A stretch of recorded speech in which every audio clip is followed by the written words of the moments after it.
The first time the neighbors heard the screaming, they thought it was just another argument. In the heart of Accra, a city alive with honking trotros, roadside hawkers, and the salty breath of the Atlantic, noise is ordinary. Crying is ordinary. Chaos is ordinary.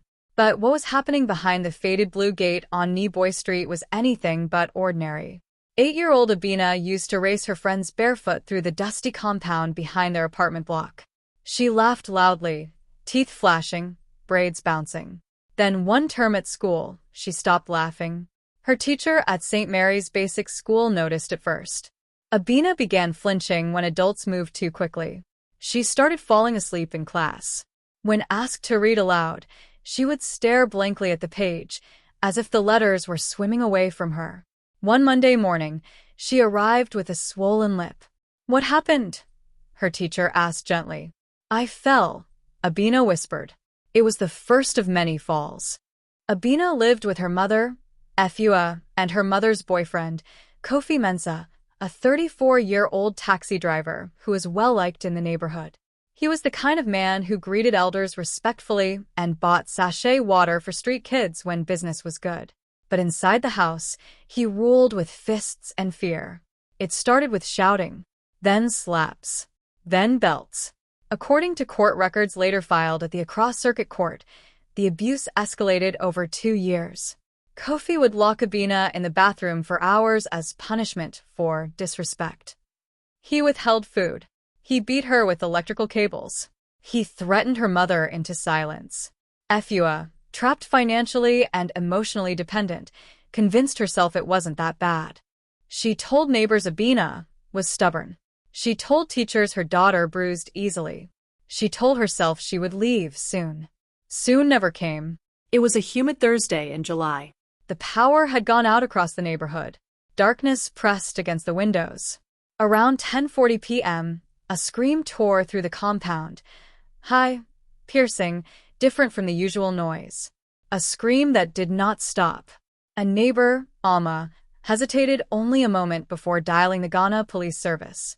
She later told investigators she had ignored too many cries before. Not this time. Officers from the Ghana Police Service arrived within minutes. When they entered the house, they found Abena unconscious on the concrete floor. Her small body bore visible bruises in various stages of healing. A plastic cable lay nearby.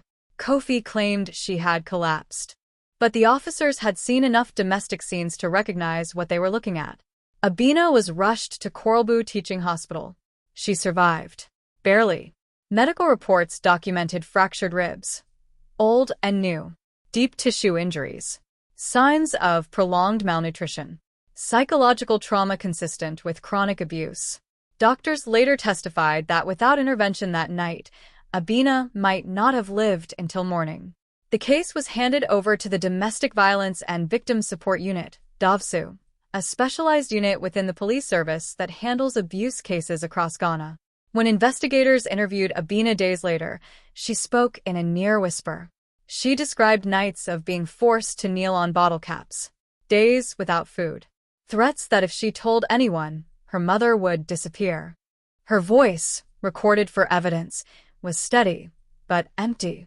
The trial began months later at the Accra Circuit Court. Prosecutors charged Kofi Mensah with causing harm and child cruelty under Ghana's Criminal Offences Act and the Children's Act.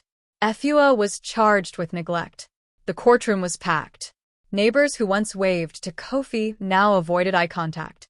Teachers sat in the back row.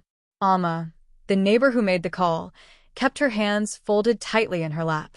The prosecution presented medical reports, photographs, and testimony from doctors at Korlebu. Teachers described behavioral changes.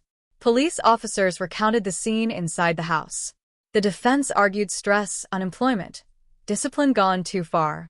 But the judge disagreed. Kofi Mensah was sentenced to a lengthy prison term. Efua received a suspended sentence and mandatory counseling. Abena was placed in protective care and later reunited with extended family members outside the city. Social workers reported that she initially refused to speak to male caregivers. Loud noises caused panic attacks. She slept with the lights on. Recovery, they said, would take years. Child protection advocates in Accra used the case to highlight a difficult truth. Abuse often hides in plain sight. In densely populated neighborhoods, people hear the cries, but convince themselves it is not their business. According to child welfare organizations across Ghana, many cases go unreported due to stigma, economic dependence, and fear of retaliation. Abena's case was not unique. It was simply the one that didn't end in a funeral. The blue paint has faded further. A different family lives there now. Children still play in the compound. The city still hums. But some nights, when the power cuts and the air hangs heavy, Amma says she remembers that scream. The one that finally broke through the noise of the city. And she tells anyone who will listen, don't ignore it next time. Because in a city as loud as Accra, sometimes the most dangerous thing is silence.